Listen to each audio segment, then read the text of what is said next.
What is going on, everybody? It has been a hot ass minute since my special guest and I talked 49er ball. It was probably late in the 2025 or 2024 season, somewhere around November. So it's been quite a long time. There's a lot of news that dropped today, Raj, before this stream even happened. I was going to just talk off season with you, but we got a ton of news, mostly special teams. So I figure, one, I'll ask you how you're doing, and then we can jump right into it. Yeah, man. I'm doing well. I hope you're doing good. It's been a minute since we crashed out on a live stream together. So let's get to it. It's good to see you, man. Good to see you too. I'm a residency hat, always alive and kicking with you, looking good as usual. Yes, I have never bought one of those. I don't know. A lot of them are snapbacks, so I tend to. My head's too big. You got a smaller head than me, so. That's true. So let's just get right into it. A lot of special teams news dropped today. The biggest one being that Mitch Wisnowski, for all intents and purposes, looks like he is out as the punter, and Thomas Morstead is in. I would love to hear your perspective on this. You dropped the news along with a lot of people I respect. When it happened, I was kind of shocked of it because it didn't seem like something they really need to make a move on, but. Sure, the 49ers have their own reasons. So what did you think of the Thomas Morstead signing? So I wasn't too shocked. When I first woke up, I was like, oh, wow, new punter. And then I started thinking about it, and I want to go over all this. So, yeah, the 49ers, they parted ways with him. He's done. Mitch Wisnowski, he's gone unless Morstead is there for the offseason, OTAs, and then if Mitch comes back because he's healthy, maybe they'll say, okay, well, we're going to transition back to Mitch. But I think it's done because – that is the issue. Is Mitch Wisnowski's had some knee issues. He's had some nagging back issues. He kind of was banged up the last year. So he had a concussion, I think, 1 year. He's went through some injuries. I'm not going to lie to you. He's had a lot of injuries. And I think that's what the 49ers were looking at and said, hey, we like you, Mitch. They've made him a fourth round pick. He was a fourth round punter selection, just like Jake Moody was a third round. They put a lot of stock into Jake Moody and Mitch Wisnowski. Mitch was good for a bit. But you can tell his punts weren't sailing as much. Last year, special teams was abysmal. Now, whether it was Mitch or Jake or whatever the case, they have revamped the special teams unit. And it starts, with the special teams coordinator. You got Brant Boyer. He's here. He coached Morstead with the Jets. And this guy's a 17-year vet. Now, the long snapper they brought in, also a 15-year vet in the league with Houston, John Week. So, I know the Niners are trying to get younger, but some of those players, those special teams players, are going to be a little bit older because they're consistent. If you play special teams, you've been doing it for years and you're not making mistakes, I think that's what the Niners are looking at. Get guys that are consistent, no nonsense. And Brant Boyer, he's come in and laid the law. He says, all right, you're gone. You're gone. He cut Tabor Pepper. He cut fucking Mitch Wisnowski. He didn't give a shit about anybody. He said, listen, this is my special teams unit. I'm going to make the guys that I like. He brought in, a tight end. He brought in a special teams linebacker. Today, Chaz Surratt, another special teams linebacker. This man is on a mission. He says, listen, your special teams was terrible last year. Brian Schneider, everybody was pounding the table. Get him out of there.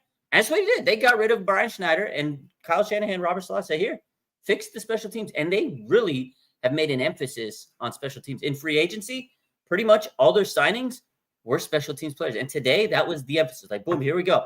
We're not going to waste our time on a kicker that's got some nagging injuries. Yes, I love Mitch Wisnowski. I think the fans were crying about losing a punter. But here's the thing, Aaron. We had 6 wins. If you're going to give me a new punter and he can get us in better field position and he's not hurt and we win more than 6 wins, then it's a W. I don't care who's on this team as long as you're winning games. So I was like, whatever. I'm not going to sit here and split hairs over a punter. If this guy can punt the ball, fine. That's fine. That is. When they were last in the league, I think on defense and special teams are pretty damn close in both categories. Yeah. There's no way there's no way that there's not going to be a field of bodies just scattered everywhere of players that have jettisoned off this team and for them to bring in other people. It had to happen. It was that bad last year. So I have no issues with them revamping special teams. I hope to God that it is better than it's been, because it wasn't really better. It wasn't just bad last year. It had been bad for a while. last year was just like the culmination of everything. And so sorry to see Mitch go. I really, to be honest with you, I don't care. Yeah. At the end of the day, it's the punter. Like, yeah, okay, I'm sorry. Like, hey, I mean, I gave him a farewell post. Like, farewell, Mitch. He had some nice highlights as a punter, but here's the thing. You need to win games. And if getting rid of your special teams punter is going to help you win games, I'm all for it. Like, get it. Fourth round punter. Like, did he live up to the fourth round billing? I don't know, man. But I mean, he'll find a team. He's going to be a good punter wherever he goes. He just got to get healthy. And that was the issue last year. One of the issues. How many players were hurt last year? Kicker was banged up. Special teams was all banged up. Jake Moody was banged up. Christian McCaffrey was banged up. Like, this is it. And now, if you look at this lineup, and then there was one. You have I was going to post a picture, but I think Coach Yak posted a picture. It was like three amigos. You had Tabor, you got Mitch Wishnowsky, and Jake Moody. And he says, Jake Moody, you're next. Like, it's literally Brett Boyer's coming in and cleaning out. He says, listen, I'm putting my own squad. And I like that because, okay, you're a new coordinator, you're a new coach. You're going to live and die by your decisions. And if they come in this season and they're better and their special teams unit is better, it's all because of the moves he made. And he's going to get the credit. And then maybe in a year or two, he can become, a higher paid coach or whatever. So this is really him saying, hey, I'm making the moves. And if we get a better special teams ranking this year, that's on me. That's not on Salah. It's not on Robert. It's not on Kyle. That's on me. And I like that. Give them. And if they fail, that's on him. So Kyle is given autonomy to both defensive and special teams coaches and Salah, to do what they want. They're making Kyle Shanahan check his ego because here you brought in Salah, you brought in Boyer, you brought in all these guys, right? And they're making move like the draft. It was defensive loaded, like the first few picks, right? That's a lot. Like Kyle Shanahan say, hey, look, man, whatever I've been doing has not helped. I'm bringing in these coaches. I'm going to let them fix the issues because defense was an issue last year. Run defense was abysmal. And I like it. Kyle said, hey, look, man, I know I got to worry about the offense. I'll fix it. Well, go fix all these other issues because I'm not going to fix everything. So I like it. And today they signed linebacker Chaz Surratt, another former Jet. And today I posted it under somebody's post. I was like, the San Francisco Jets, that's what they've become. Yep. All they need to do is take their kicker and they'd be all set. There you go. I done a lot of off-season talk with Sterling Bennett of 49ers Access. And we talked about Jake Moody in one of our last live streams. And he says to me, Aaron, I really don't think Brent Boyer likes Jake Moody that much. I don't think there's any love lost or any real love between the two of them. So Moody, right now, it looks like a competition. Apparently, whatever this means, he's worked on his kicking where he's only going to take 2 steps instead of 3 before he kicks. Accuracy over power. Some mumbo jumbo about him working on stuff in the offseason. He doesn't seem to think that his confidence is shooken all that bad. So I personally would love to see him go. Moody, I don't have any confidence in him. We talked about, one of the things we talked about, me and Sterling, was like, how far does this Moody thing go into the season? If he loses you 2 games early on that you should win, is he getting the hook? Is he out the door? I hope they don't even get to that position and get rid of him before the season. But he looks like he's going to get a shot to compete for his job with the other kicker that we brought in. What the hell is his name? Grant Joseph. Joseph Yep. Grant. Yep. Something like that. Joseph Grant. Greg Joseph. Excuse me. Joseph. Yeah, Greg Joseph. Get the name right. He's our future kicker. So, I got to get on that. Jake Moody, listen. Everybody's sitting there saying, why was he not cut? Why did they cut Mitch over Jake? They picked the wrong kicker. Here's the thing. Jake Moody was a 3rd-round kicker, and it was a tale of 2 seasons last year. Like, he improved.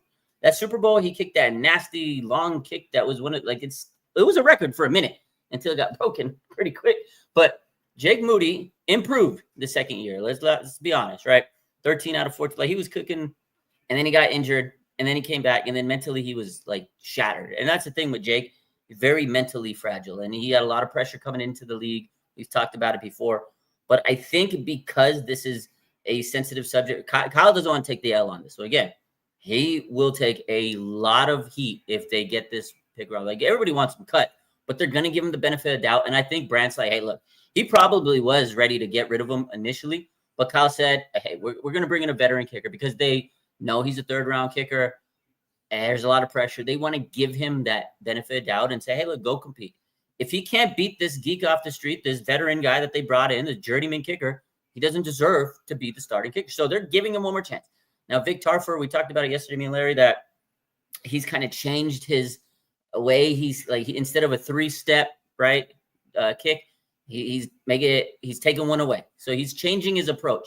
And they're saying that makes your accuracy a little bit better, the way he approaches the kick, whatever. Him and his kicking coach have tweaked it a little bit. And, he's not going to kick as far, maybe like a yard or so off, but he might be a little bit more accurate. That was the issue. He was so inaccurate last year, and he's got the leg. Like, we know he can kick, just needs to be accurate. So if that's what it takes to fix it, great. More power to it. If you can go out there, nail your kicks, that's what we want. But I feel like Niner fans have soured on him because mentally he's just not there. So I think this competition is the last chance. Because Brandt, of course, he's come in, he's changed house, he's, swinging a big, around the house, and he's like, look, man, I'm coming in and making changes, but I'm going to give you one last chance because, again, it's Kyle's guy, and you don't want to ruffle the feathers of Kyle because I think Kyle really liked this guy when they drafted. I remember the video. He said, hey, we drafted you instead of a running back. Make me proud. So I think that really does resonate with Jake Moody, and it's like, hey, we're going to give you one more chance. If you can't beat this guy in training camp, hit the bricks, young man. So I think that's why they're keeping him. They're giving him one more chance. Because Kyle likes him. I don't think he's going to win the job, though. He's out of there. I think differently only because, like you say, they try to save face. And saving face would mean, like, the other guy did okay in preseason, but we're going to keep Jake. And I feel like, unfortunately, for a lot of people I talk to, they're going to go that route. I want you to be right, though. I would love to see him go bye-bye and have a whole new special teams, unit. I mean, because the guy that they signed today, the linebacker that you were talking about, more of a special teams guy. Yeah. And a lot of the picks that they made in free agency, other than maybe like Pinnock, the safety, a lot of those were free. A lot of those are special teams as well too. So, yeah. I just like the fact that Kyle is like, okay, we were so bad last year that I'm going to hire 2 guys, and I'm going to give them free reign to do what they want when it comes to bolstering whatever side of the ball it is that they're in control of. So yeah. I'm okay with that. Man.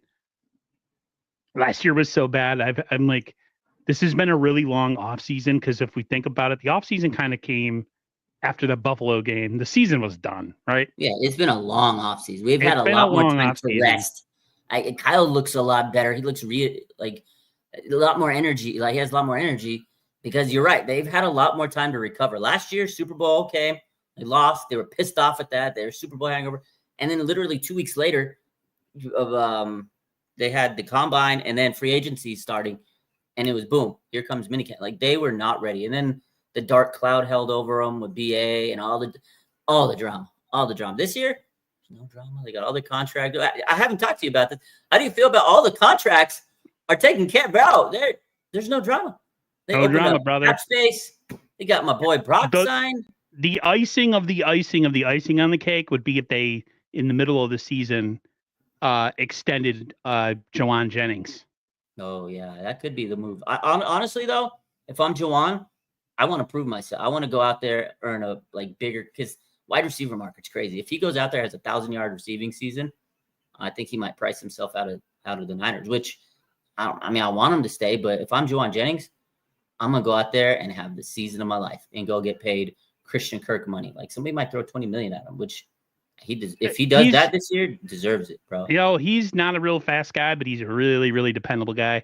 Yeah. And we always forget about him. At least I do. Like, we forget about Jawan Jennings because there's nothing sexy about his game. He just gets it done. I would not like to see him go anywhere. I would love for him to be a 49er for a long time. But we know how things work. We know how the salary structure on this team had to change after last year. They needed to make room for all the deals that they made and for future, anything in the future. So, man, to get all that stuff done, and know we're totally changing the subject was great. I'm just hoping it translates during the season. You know, we got a while to go. We got the summer to relax. It's still not time to go to training camp yet. OTAs are alive and kicking though, which is something. And then I think the mandatories kick off in June as well. Before that, we say sayonara. So the next, the next week or two, the Niners are kind of in the facility, and then they're out till late July. So after like that first week and a half of June, they got a whole month and a half off, and it's beautiful because I get a month and a half off basically. Right, bro. Like last year, I didn't post from like the end of like June when training camp was done until like the week of that when training camp started. It was nice, man. It's not gonna lie, because I'm a busy guy. I work this, I do that. I post like literally like today. I was in a groove, man. It was like I think I posted like 15 different things on Instagram. It's crazy. All this stuff I'm posting. That's a lot of work on top of everything I do. So it's kind of nice. You are the man of 1,000 hats. It's crazy. You had your 9 to 5, and then you got your. I know I post a lot. There's people that post more than me. Like I get Coach Yak on Twitter, bro. Every second I look on my phone, he's posting. I'm like, I can't even keep up with him. But during the weekend, I'm not gonna lie, it's like dead season when the off season. Like there's stuff I could see. I post. I was like this weekend, I didn't even go on my phone. It was so nice not to even post. So sometimes you need that break. But once the season goes, we're cooking. We ready to roll. So it's nice. Yeah, I've enjoyed not having to worry too much about the off season, and it's been nice that it's been a lot longer. Sucks that your team can't win the Super Bowl, and then they had the season that they had last year. But so far, so good in the off season. If you had to give the Niners an off season grade, I would probably give them an A+. An A+. I give him a B. I give him a B. I was at a B, but when you see what they're doing with special teams, even now, this late into the off season, my grade has kind of went up because I'm like, okay, I'm starting to like this Brent Boyer guy a little bit more. I was kind of down on him when he said that he's got faith in Moody, and I'm like, here we go, another stooge for the organization who's going to say that they have faith in him. But all the moves around Moody show me that is whatever he says and whatever he thinks are two different things. Yeah. So, like you said, you hope that Moody's gone and that he loses the job, and so do I.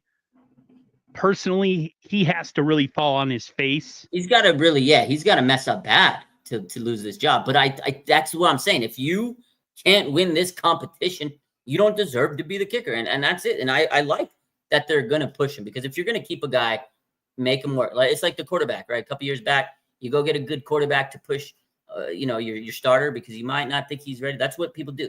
They're doing it with the kicker. It's the same type of thing as the quarterback, right? Kicker competition, quarterback competition. Obviously, it's not the same level of play, kicker versus a quarterback. Quarterback, you got to be the man, the captain. But to be a kicker, you got to be good at what you do, right? You got to make sure you make your kicks. That is it. Make your kicks. Nobody cares if you have swag, if you do this, if you can kick it 90. If you can't make it down the middle, nobody cares. And I think, again, Kyle. It's like really quarterbacks in the offseason that throw the ball, and everyone's like, wow, look at Will Levis. What's the problem with Will Levis? I can tell you what the problem is. Physically, he's fine. Mentally, not like the mental part of the game in football. People are always so about, oh, look at this quarterback. He can throw it so far, and he's so athletic, and he's big. But yet in the pressure time of the game, pressure situations, they melt. Yeah. I don't understand. Like, even in 2025, with all the evidence we've gotten with the Tom Brady's of the world, the Joe Montanas of the world, all these quarterbacks, what's his name? Kurt Warner, all these guys that everybody overlooked. And yet we still get ooh and on by all the stuff that's so not important. Moody being the guy. He could kick through a wall. He can kick really far. But if the noggin isn't right, then who cares? Like, it doesn't matter. So you have to have it between the ears. You got to have the mental. And kicker is such a position where a lot of it is mental. Like, you can have the nicest leg in the you can kick it 60 yards. You can do all that stuff. But if you can't focus, you're going to be cooked. And it's like, I feel like with Moody last year, the lights were just too bright, and there's just a lot of pressure. And then, social media is going to be down your throat. Like, oh, you suck. Get out of here. Moody's booty. We probably see it in the chat tonight. Like, Kyle likes Jake. I think he is a nice. I think he's a nice guy. I'm not gonna sit here and say he's not, because I think that's why the Niners like he's probably a very good person. They probably respect the hell out of him. They're like, damn, we really like this guy. We're gonna give him that opportunity. But here comes Brant Boyer. He's making a change. He's ready to change everything. But he respects Kyle. I'm gonna give you your chance. We got this veteran. Go beat him. If you can't beat him, that's my kicker. And he's done it with pretty much every position. He has revamped the special teams. I mean, today, like, that's why I wasn't surprised when they got a new punter. Like, if Tabor Pepper, that was the first big move. That was the first domino on special teams. It was like, they got rid of this guy. And everybody thought he was, you're going to stay here, right? Debo choked them out. Oh, my God. Justice for the long snapper. They wasted no time. Get out of here, bro. Get out of here. They're both gone, though. Bye, Debo. Bye. Yeah. They're all gone. This team is going to look a lot different because it's going to be a young team, a lot of rookies, a lot of second-year players. Pretty much revamped it. A lot of hungry young guys. Yeah. Who don't know nothing from Adam when it comes to football. Like one of the things that when we were doing schedule mock-ups, we're trying to figure out the record this year. The Niners have a lot of youth, which means that they're healthier. They haven't been through as much, but the inexperience is there too. And as excited as I am for certain guys that we drafted on defense, I think inexperience will show during the season at certain points. So there's that realistic expectation, but there's also that excitement that you have when you bring in guys. So I wanted to talk about Ayuk starting the season on the PUP list. It looks like pretty much what we expected, right? They're not rushing him back. No. But I wanted to talk about his receiver coach causing a lot of 49er fans, including myself, to go ham on X with his opinion of Brock Purdy, in saying that Brock Purdy, until he wins a Super Bowl, doesn't deserve to get paid. And I wanted to play the clip, and then I wanted to get your opinion, because I think it's a really dumb take. Yeah. Because if that's the case, there's so many other people in the NFL that applies to. I just feel like Brock has this.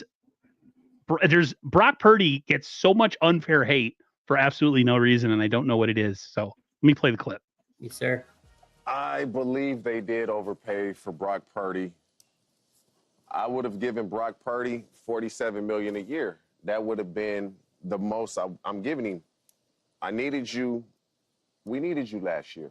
You went 1-6 against playoff teams when we had guys hurt. Christian McCaffrey was out, Trent Williams was out, Ayuk got hurt, and you couldn't really get it done. I think Brock Purdy is a hell of a quarterback, but I'm not giving you money when you show me when we need you to take over, you can't take over. We need you to carry us, you can't carry us. But at one point, they said Jalen Hurts was overpaid. Now, Jalen Hurts is underpaid. Win a Super Bowl with the Eagles, now you underpaid. And so if Brock Purdy takes the San Francisco 49ers to the Super Bowl and they win it, then his contract is well worth it. Until he does that, he's overpaid. It's such a bozo take, dude. We talked about this last night on my show with Larry. Like, these media people, they need to stay relevant. And of course, the 49ers, they're going to use the Niners so much, especially they always have big breaking headline news. Brock Purdy, he's a polarizing topic, right? Everybody loves to throw dirt on Purdy and say, oh, my God, he's overrated. They use the 7th-round pick, the last pick in the draft. They use that story ad nauseum. Like, this man was not that great a receiver. If Chad Ochocinco was not on the same team as him, he wouldn't have half the stats he has. He had 1 Pro Bowl season, played 2 playoff games. You want to talk about overrated, overpaid? Chad Ochos or TJ Houshmandzadeh should look in the mirror. And with his little take there, Josh Allen, Lamar Jackson, Joe Burrow himself hasn't won a Super Bowl. None of those quarterbacks have won a Super Bowl. So don't sit there and say, they're overrated or overpaid. And then how does he get to this arbitrary number of $47 million? He doesn't understand the market value of a quarterback, obviously. And he's just throwing stuff out there to say it. That's why nobody watches Speak or Fox Sports or whatever their network is, because they're terrible. Like, that right there is probably the most we've talked about them on a show in a long time. So kudos to him. He got his clicks. Production meetings on shows? Do they have production meetings? Do they talk about stuff behind the scenes? Does somebody check this guy and go, what are you talking about? Like, you can't use that logic of like he hasn't won a Super Bowl, so therefore he's underpaid. That means the whole league is overpaid then, right? You get paid what you're worth. You get paid what the market is. That's how it works. Quarterbacks get paid. Even the worst ones get paid.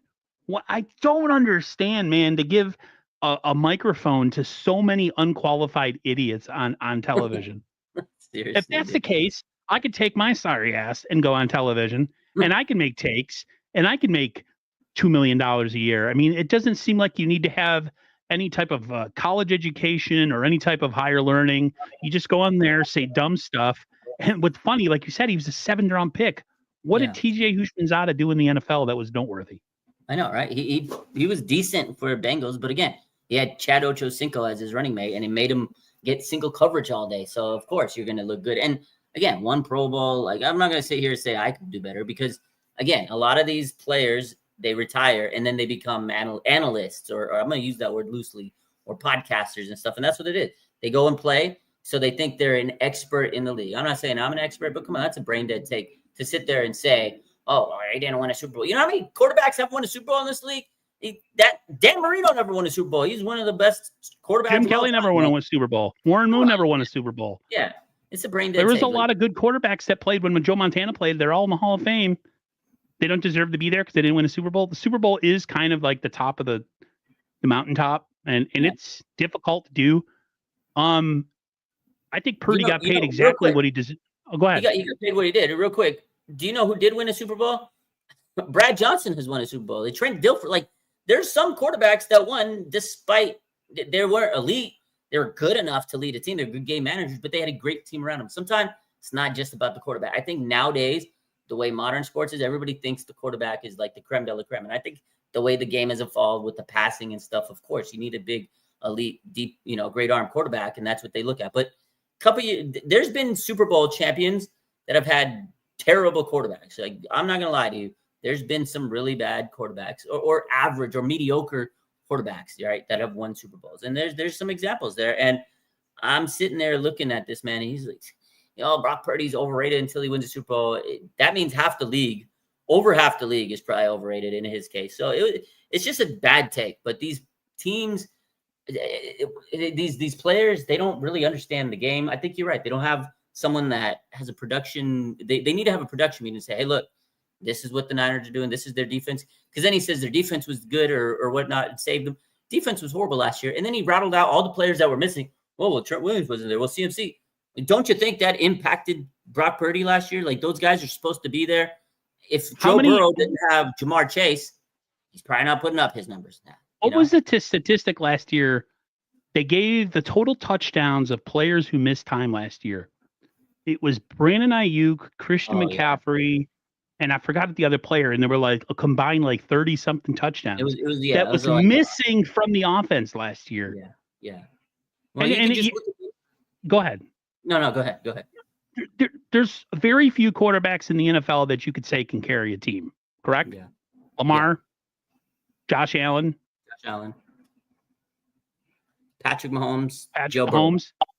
That's it. Yeah, Joe So Burrow. There's 28 other quarterbacks in the NFL that essentially, if you want to compare them, they're essentially Brock Purdy. It's always, dude, if Purdy was a first-round pick, I think he gets more love. Someone commented that yesterday when we were talking about this. I think MSQ, he's in the chat. I think he said, do you think if Brock Purdy was a first-round pick, 6'4", 240 or whatever, if he was like the stature of what most quarterbacks look like? It's the body size. It's the attributes. They're always going to crap on him no matter what. We know we have a whole section of 49ers creators that just don't like Brock. They wanted they wanted Trey Lance to succeed. So it's never going to be good enough unless he wins a Super Bowl. And even if he does win a Super Bowl, they'll probably take shots at him and say that he wouldn't have done it without A, B, C, D, and E, which is like every quarterback in the National Football League other than they moved the goalposts on him all the time. And I'm not going to sit here and say, because I'm on record saying, Brock had a terrible year last year. Well, it wasn't Brock terrible. Was bad last year at times. Yeah. Right? And I know he has things to improve on, but given the market, given the amount of money these quarterbacks are getting paid, he's getting paid fairly. And if you actually look at the contract, it's not really 53 because, There's extra years in it. There's like bonuses, the way the way it plays out, it's a pretty friendly deal. And then in a year or two, when JD5 gets paid, when Mahomes gets his next contract extension, Brock is going to go from like 7th on the top paid to like 11th. He's going to drop down substantially in a year or two because all these other quarterbacks are going to get paid, as they should. And it's just the way the market goes. Right now, yeah, he's 7th highest paid and ruffles people's feathers because I think they're jealous. I think TJ, who's your daddy, is jealous that Brock's getting this generational money because he never got paid that much. He's jealous that this guy is, a face of a team. Like, he's the franchise of the 49ers. And yeah, some people don't like Brock, but the Niners like him. The team likes him. They have stability at the quarterback position. This is something they've been searching for a very long time. How many times have we come on this chat and say, "It's going to be Jimmy. It's going to be Trey Lance. It's going to be who?" We've went through quarterback controversy for year after year. It's nice not to. Even Kittle alluded to it this offseason. He said, "Look, I had like 9 quarterbacks before we had Brock Purdy. So it's kind of nice to have the same quarterback throwing me the ball again." So, the team needs stability. And if you look at the quarterbacks that are getting paid close to Brock, I think it's fair. You got Jared Goff, you got Tua, you got Justin Herbert, Josh Allen. All these quarterbacks are getting paid pretty similar. He's won a lot. Brock's won more playoff games than pretty much all those guys. Here's a guy that we don't ever talk about.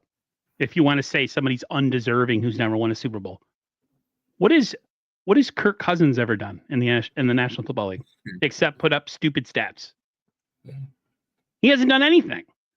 He hasn't accomplished anything in the National Football League. But because he was, a second rounder, a third rounder, he deserves the money. Or because he looks like a prototype. He has the arm. And he looks like a great quarterback. I mean, yeah, he's put up some good stats here and there, but what's his playoff record? Has he won a Super Bowl? He's never been that top tier quarterback. The 49ers don't get to the Super Bowl in 2023 if Brock Purdy doesn't have the game of his life in the second half. People forget that. Like, Brock played amazing in that game. Did he play like trash last year? Yeah, but a lot of the team did. The defense was bottom of the league, last in the league, horrible on defense. They were bad. Special teams was bad. This whole, why is it always Brock that gets all the heat for everything? I don't understand this logic.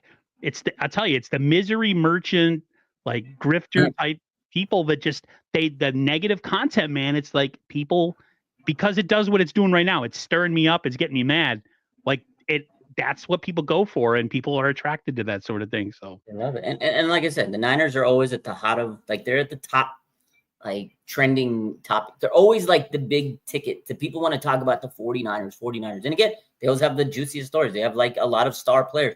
Kittle, Warner, Bosa, they have big personalities. Christian McCaffrey, Trent Williams, Brock Purdy. People love them. So yeah, they're going to talk about them because it's a trending topic. When the sports, when we're talking about stuff, when the sports world, when the media is talking, they're not going to talk about some obscure nonsense story. They want to talk about the top of the, chart kind of stories. And the Niners are usually near that list. They're usually top 1 to 5 on the stories for almost any given day. Like, that's why being a Niner content creator, you pretty much can post something every day. Like, I post something every day. Other teams, other people I know that do this, they're like, "You post all the time, Roger." Yeah, Niners always have shit to talk about, dude. So it's like, it's nice, but that's the Niners, man. And they're always in the news, and the media is always going to talk about one. They're going to spin it their way. They're going to spin their views, and the media knows you talk bad about a player or a team, it's going to get a reaction from the fan base. So they know how it works. It's entertainment. So, it is what it is. But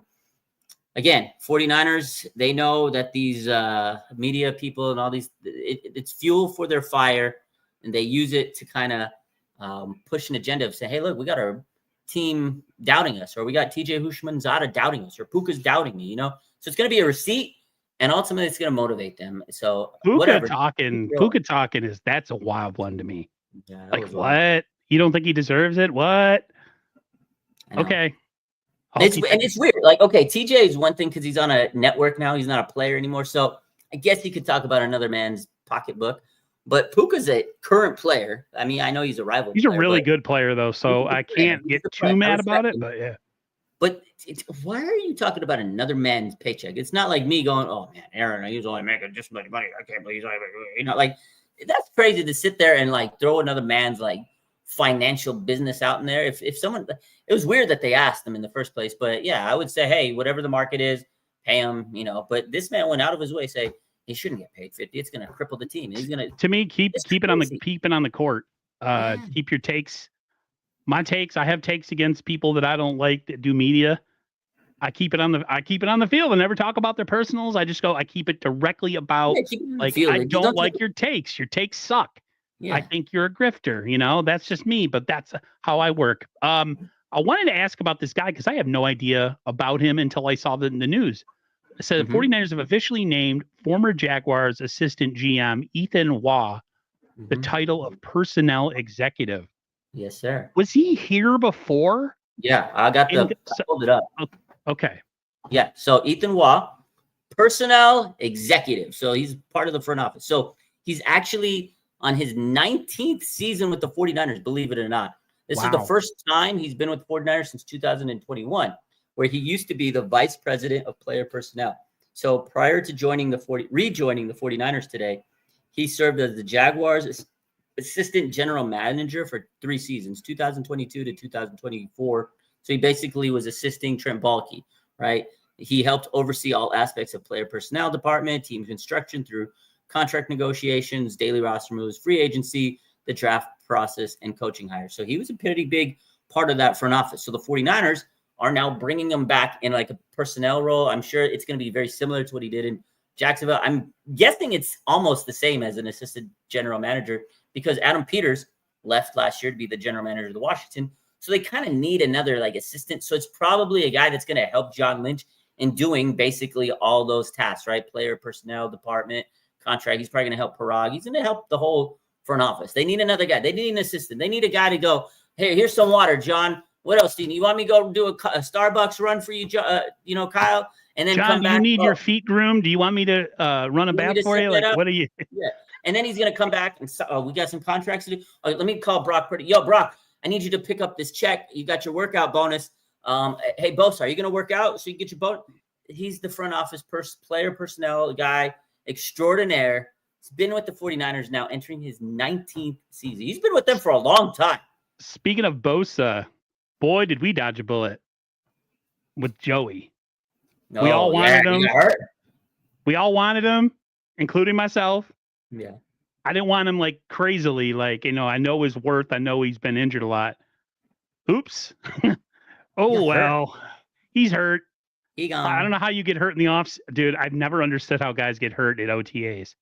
You're not doing anything. What? How? What? You're stretching. Is there a curb in the middle of the field that he just stepped off of? Like, geez, bro. What the hell? Stretching. He got hurt here it is. I got the new Bills pass rusher went down with a calf injury last week and is expected to be out until training camp. Buffalo head coach Sean McDermott told reporters on Tuesday. Wow, calf injury. That boy is cooked. Calf injuries are bad. That's bad. It could be those can linger all season. That's what Dre Greenlaw had, and it turned into an Achilles. Listen to what he said. This is what he said. This is what Sean McDermott said. He said he'll be out for more than likely the foreseeable springtime, and at least, and then we'll get into training camp. He should be able to go by training camp.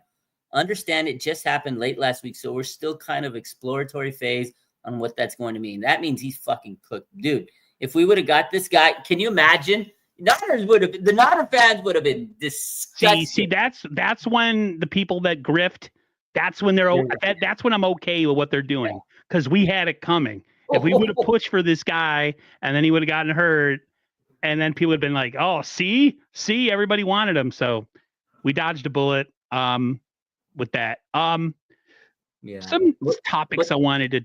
Oh, go ahead. Yeah, real quick. So that's why because there's been a lot of like engagement type posts, like clickbait type posts. Bleacher Report's the best.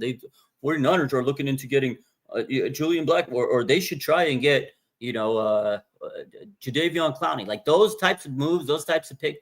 Please don't go after Jadeveon Clowney. The guy you think this is bad. If we sign him, same thing's gonna happen. He's a mercenary. He's all for himself, bro. Yeah, don't get. He don't care about your team. He just wants to get paid. His name has brought him great wealth, and he's accomplished really nothing in the league. I agree. So, some stuff that's happened because we haven't talked in a long time. I wanted to get your opinion on just some off-season stuff. I wanted to get your take on the draft. What was your opinion of the draft? I know it's late. You know, it's almost June. Everyone's like, what the hell is Aaron talking about the draft for? I haven't talked to Raj in 5-6 months. So yeah. Overall thought in the draft, did you feel it was a success? Are you a little iffy on some stuff? Some people were good for the most part. There was a couple reaches that a lot of people talked about, like Nick Martin and Sigil, the safety. Those are two picks that a couple people were like, wow, they could have got this guy and that guy if they just stayed in if they wouldn't have reached. What was your overall take on the NFL draft? Yeah, I don't say anybody. I mean, yeah, they might have reached. Every team reaches. There's always players that people want and they're upset. That's why I don't get into the whole like mock drafts anymore, all that stuff, because you get a draft crush. Oh, gotta get you this fall guy. in love with people. Yeah, then you don't get them, and then you're pissed. And then if they do good, you're like, see, another should have got. Oh, so I don't even care about that anymore. I mean, yeah, there's certain players I was like, oh, it would have been cool if they got them, right? But they don't. I'm not gonna like be tied to them and be like, oh my god. But overall, I think they did a good job. The defense was absolutely gutter trash last year. We talked about it a lot. They fixed those issues. Like this offseason, the theme was fix the problems that were causing us to lose games. Like I know a lot of people say, oh, they didn't fix the O-line. They addressed it, but they still have guys they're paying, and they're not going to get rid of Colton McKivitz unless you can really upgrade over him. And I'm not going to sit here and say he's great, but there wasn't anybody better on the market than Colton McKivitz. Now, I'm not saying he's great, but he's I'd say at least above average, a little bit above average, but they could upgrade there, but they needed to fix their defense. So the first 4 or 5 picks was defense. There wasn't a lineman that they liked that was going to be better than Colton in that spot. And they needed a lot of defensive help. You got rid of Hargrave, you got rid of Greenlaw, you got rid of Hufanga, you got rid of a lot of players, and you needed all those players. So they got CJ West, Michael Williams, Nick Martin, Upton Stout. They went and grabbed pretty much a starter at pretty much every spot on the line. If they can develop and if they hit on these players like they hit last year, this is good. But the only problem I have coming into the season now is, yes, they're going to be relying on a lot of young players. They're going to go through ups and downs. They're going to go through growing pains. It's going to be a very young team.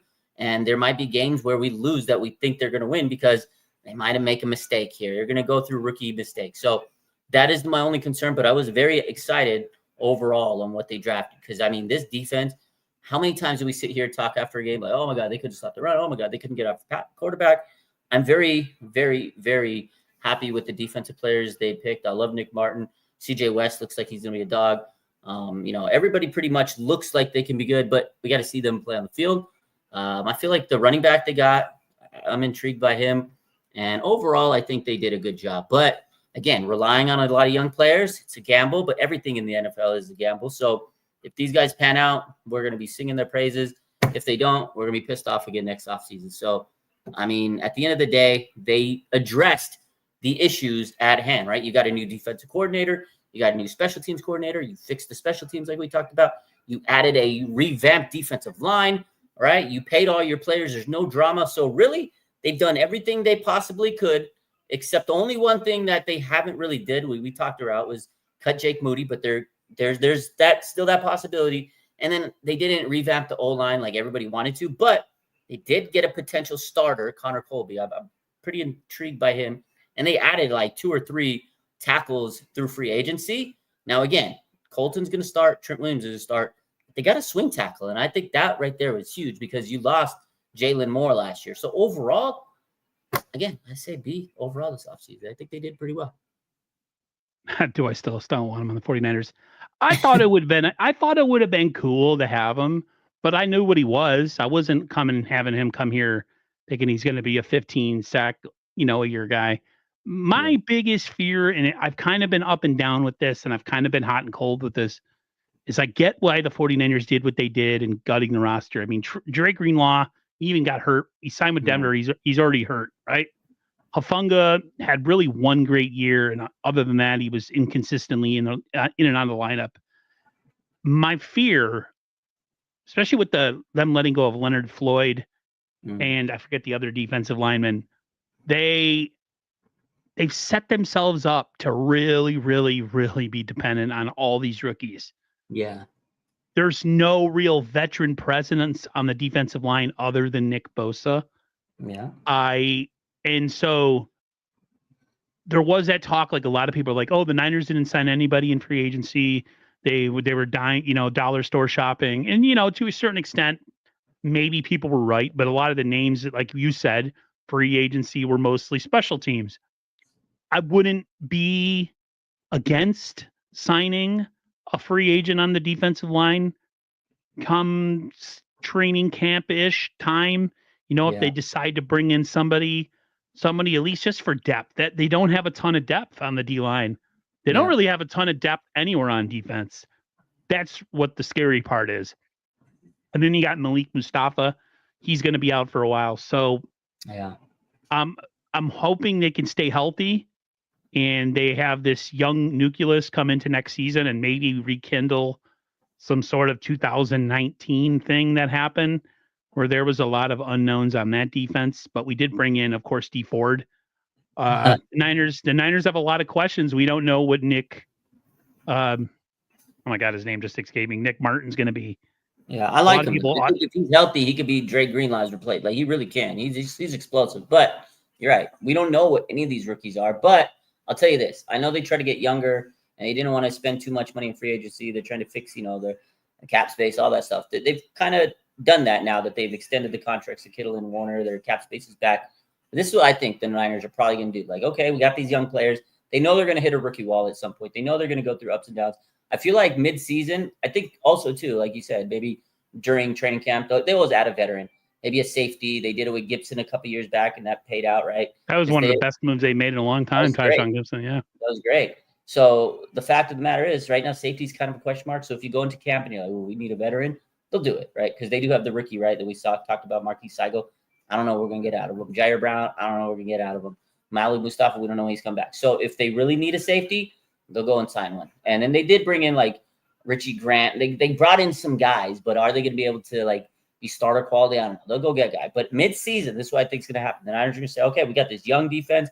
If they're not, productive that they need to be, if they're not stopping, I think they'll be able to stop the run pretty good. If they're not getting after the quarterback, or if they're kind of like 6 wins, 7 wins mid-season, and it's like they're kind of at that 500 level or like close to it, and they need something to get over the top, I think by then they'll be, all right, we got to make a move. Let's go in. Let's get a nasty pass rusher. I think that's where you're going to see the Niners go and like put it all in to get a guy to put them over the top. Maybe they can make that playoff push. Brock Purdy says they're in the Super Bowl window still. Brock doesn't believe the window is shut. So that's what your franchise quarterback should say. I'm glad he said that. But we know there's holes. We know there's issues. And if Brock were to say we're not a Super Bowl, people are going to shit that man. He's already getting enough, nonsense. So I'm glad he said what he said. But the other thing is, like I said, not a lot of people are saying maybe they get Trey Hendrickson or something. I think the Niners are going to see what this young team is about. They have an easy schedule. This is the year where you can try to go and see if a young team can coast you against easier games. But there's no such thing as an easy game in the NFL. Now, if they're kind of flatlining and you're like, oh my God, maybe midseason they're going to be like, all right, we got $46 million in cap space. Let's go make a money move and do it. So I feel like they're going to give this team some time to see, if this young team can take them far. Because look what the Rams did last year. They were a young team. Not a lot of people believed in them. They kind of stumbled out the gates. And then, boom, they got together, everything gelled, and they were a damn good team. What do you think of a guy like Saleh, and that the 49ers maybe they believe so much in Robert Saleh that they're confident to go into the season with the roster where it sits, instead of, maybe we didn't make the big moves in free agency to address the defensive line. How much do you think they believe in his scheme can compensate for the lack of well-known players? Because if you look at the draft, a lot of the guys who drafted, Raj, are run stoppers. Mm-hmm. Like Cal Williams isn't your Mike Green of the draft who dropped, who is a legit, like, he has moves. He's got a plan at the plan of attack, or when the rubber meets the road on the defensive line. This is more of a defense that is going to, at least on paper, be better against the run. Do you think maybe they go more blitzing this year, the multiple fronts, because they can't go into it like they have in the past, which is rush 4, drop 8. They don't have that kind of defensive line to really, I think, go with that approach. I don't know. What's your feeling on it? Well, yeah, I know. So he talked a couple weeks ago, right? He had his little press conference, and he says there's just little tweaks, little things we did in the Jets, he says there's going to be some combinations of some new things, and I think that could be it. And I think they're going to tweak his style of defense, and I think they're confident in his ability to scheme this defense, and they really bolstered up that run defense. If you could set the edge and stop the run and get a team on like 3rd and 8, instead of 3rd and 2, you're going to be able to rush the passer more. Even if you don't have the talent, if you put them in a position where it's like 3rd and 7, 3rd and 8, they're going to be pressing a little bit more. So, yeah, I think if you can stop the run early, then just because you don't have a household name as a pass rusher, you can get to the pass rusher. You can get to the quarterback. So I feel like that is where their strategy is let's stop the run, because last year they were getting gashed and it was like 3rd and 1, 3rd and 2, easy conversion.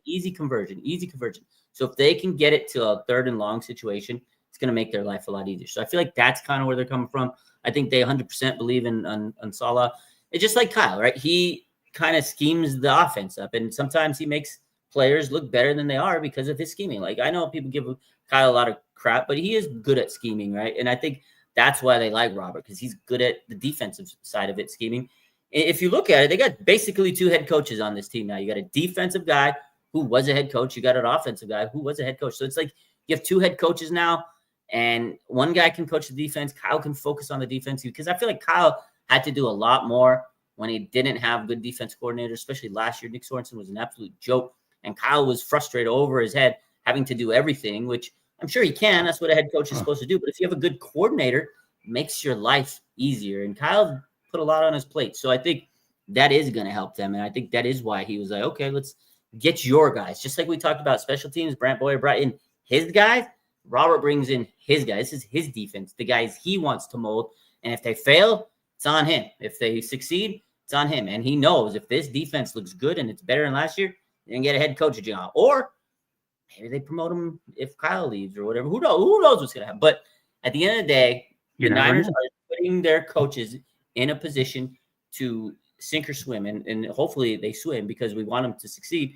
And if this defense looks great, Robert Saleh is going to get all the praise, because he's the one that drafted those guys. He's the one that he got rid of Dre Green. He got rid of like they got rid of a lot of people that people love, but sometimes you got to part ways. Like Bill Walsh used to do it all the time. He got rid of players that were stars, and then replaced them early rather than late, so you can get some value out of them. The thing with this offseason, I think, is with the signing of Brock Purdy, it's put a lot of pressure on Kyle and John. This regime really now is their doomsday clock has started as far as like expectation. They have their quarterback, everything is set in place. He's here for the foreseeable future. Do you feel that the Niners are dealing with a little bit of a doomsday clock here? If they don't start getting, if they don't get things done the next couple of years, maybe they have another 6-11 season, or a season where they play poorly, even when guys are healthy, that now things are going to start, heads are going to have to roll at some point. I mean, if they have another 6-win season, there's going to be it's going to be nasty if they have another 6-win season. Now, if they don't, I think it's really record dependent. If they can win 9 to 12 games and be in contention for the play, like if they win 9, they don't make playoffs. But if that's still an improvement from last year. If you win 10 to 11 games, you make playoffs. I think everybody's going to be happy in terms of front office, because you made an improvement. You improved from a 6-win team. Fans aren't going to be happy because we want to win a Super Bowl every single year, which I get it.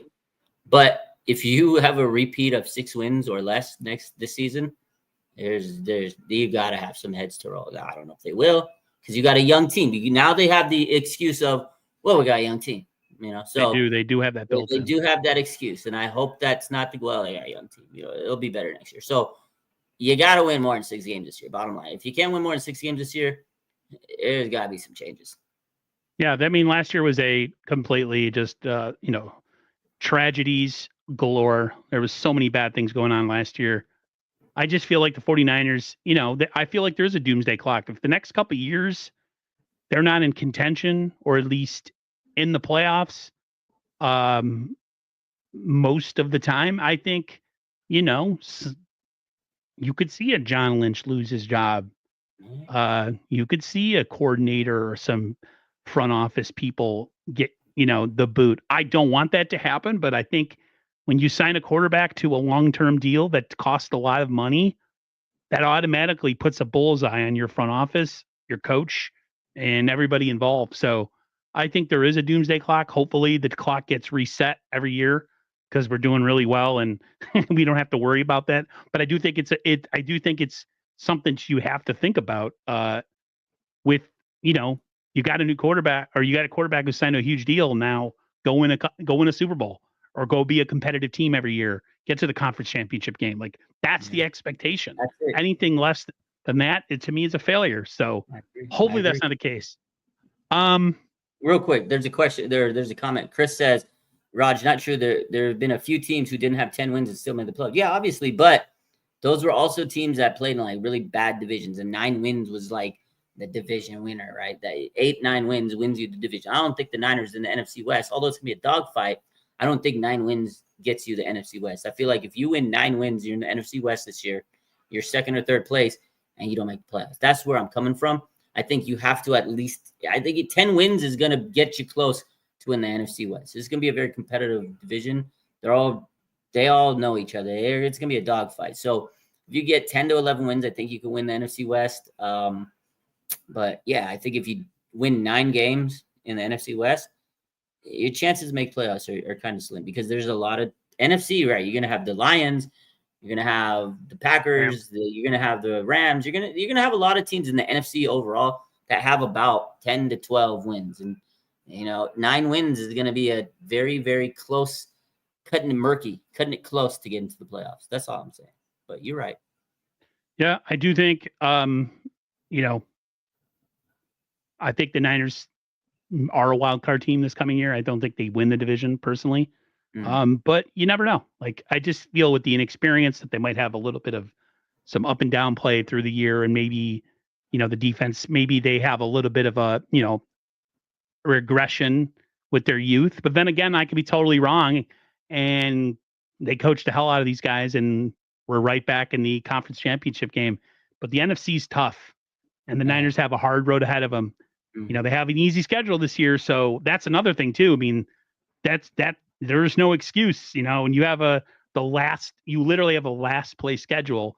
I think it's the weakest one in the entire National Football League. So it's the easiest schedule. But like I said, I kind of hate that also at the same time. I know it's good for us, but kind of hate it because here's the thing. Not every game is easy in the NFL. There's going to be some issues. There's going to be, who knows what's going to happen this year. You can't predict it, but no win is easy. I mean, yeah, if you look at it based on last year, like, oh, easy team. But these teams that we played are getting better. They've improved, right? They're going to want to. Cardinals, Rams are always competitive. Eagles, of course. Yeah.